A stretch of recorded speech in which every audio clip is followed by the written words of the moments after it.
What you're seeing are key learning objectives of the course emerging. I did not tell her any of those headers. She made those on her own, but if I was writing my syllabus, those were exactly the ones I would hope students would grow. It's beautiful how that unfolded. Again, completely unprompted, but it just makes me feel really good about where she is going because she's a superstar. But to see it unveiled here, it's all the right things.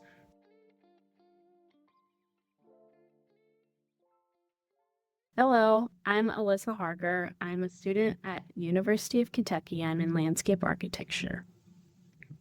Alyssa's a second-year student. I've been her instructor now for a year and a half. First interacted with Alyssa in our year one design studio. So it's the introductory design studio. And that's where Alyssa got to kind of embrace and start using Unrulr as a tool. And she has since used that in the subsequent studios, different courses, and just on her own in her own design work. So it's really become kind of a lifelong learning tool for her, which is really cool to see. So like what we're looking at here are all of the posts you've made in Unrulr over the course of multiple classes. And Alyssa, as you scroll back up, can you click on portfolios and show us kind of your main portfolio and talk through its creation with us? Yes. This is my main portfolio, which is my personal transformation in landscape architecture, which is my major here at the University of Kentucky. And it has 3 categories: becoming a reflective practitioner, design work progression, and changes in confidence and purpose. And through each of those categories, I kind of highlight through my Unrulr post some of the main pieces getting me to Alyssa, these. who created those categories? Brian created these. Yeah, these again, really unique categories for a portfolio. But the reason that these are the chapter headings are because these are the pillars of how a student, or if I would even say a professional, a learner, grows. Ryan, your professor, kind of created a template, and these are like subpages, right? That you kind of built from as well. What I would love for you to do in like kind of 60 seconds or 90 seconds is like talk through the portfolio, right? Like the cover page and the kind of sub pages and how you went about kind of curating from all of that to this. So starting with the cover page, I kind of just give an explanation of what's in the portfolio, a little video, just talking about landscape architecture specifically and how pairing that with Unrulr has helped me grow. And then in these categories, you can kind of see these highlighted posts. And then I go through these highlights and talk specifically with these posts what I was getting from it. So I had deep reflection, asking questions, getting it all out, which is just being vulnerable, discovery, finding new things, looking at things differently because you're really thinking deeply, listening and learning. So these are just ways that I've reflected through my Unrulr posts. Yeah. And in being reflective in this matter, what you're seeing are key learning objectives of the course emerging. I did not tell her any of those headers. She made those on her own, but if I was writing my syllabus, those were exactly the ones I would hope students would grow. So it's beautiful how that unfolded. Again, completely unprompted.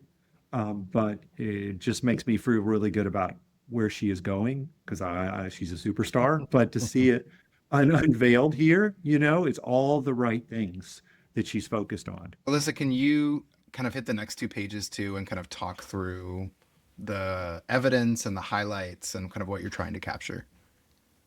Yes. So in this next category, it's just design work progression.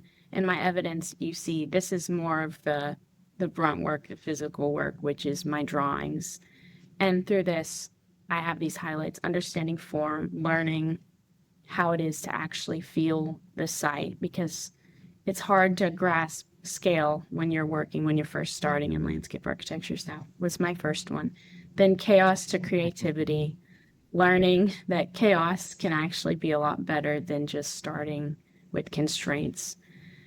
Sketches to plans, getting my graphics under control, understanding composition, graphics. Again, this was me revisiting a project with graphics knowledge, which really elevated my work. And then telling stories, learning how to create a board and really get your story across with your graphics. And then troubleshooting, lots of And Alyssa, you're troubleshooting. pulling these images from the post that you created on the right-hand side. Is that correct? Yes, this is the And can you evidence. click into some of that evidence and kind of go through it a little bit with us? Yeah.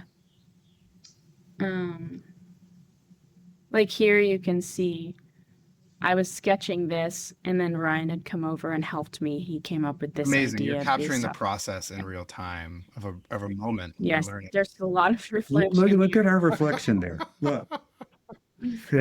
And we made an analogy in class about this particular portion of the design Mm, process, right? Mhm. And we were talking about, where um, fresh water flows into salt water and they combine. And there's this zone there that's called like the brackish water.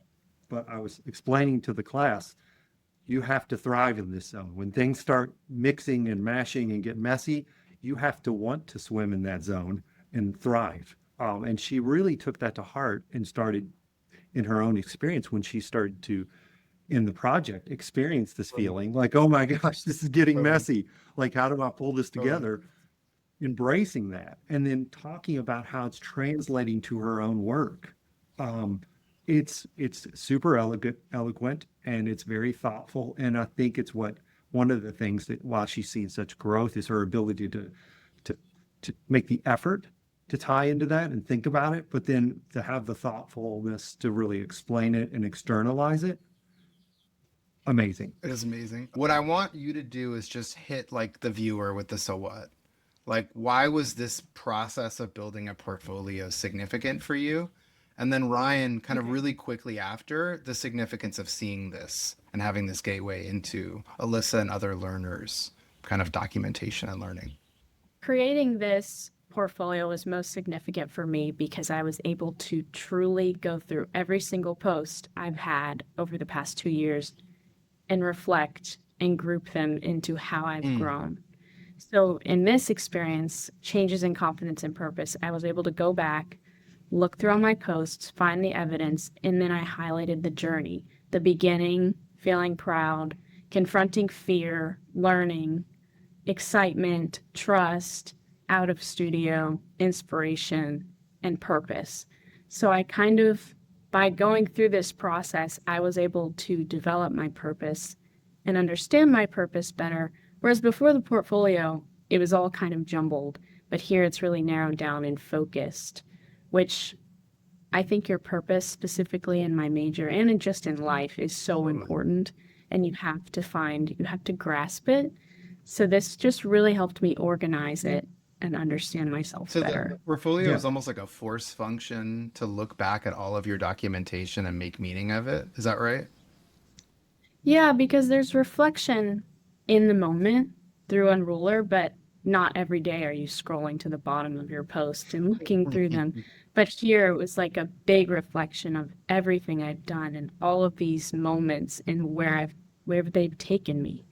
It's a great way to Ryan, put you, it. Go ahead. sorry to awkwardly interrupt you. Like, you're a deeply reflective adult and human being. Um, what is the significance of seeing this, in portfolio form as an educator? And then, please, whatever you were going to say. No, I was just going to say that as an educator, what we strive for first is to have a relationship with each of the Mm, students, a relationship that is unique to each of them, that is based in who they are as a person and getting them to their potential in our program and let them realizing that potential. And in order to do so, you have to build that relationship through a depth of understanding and really knowing who the person is, what they're feeling, what they're experiencing. And what Unruler does, it allows you to follow that journey. And in this case, look across a period of time to see the growth, but also where this person could go wow. next.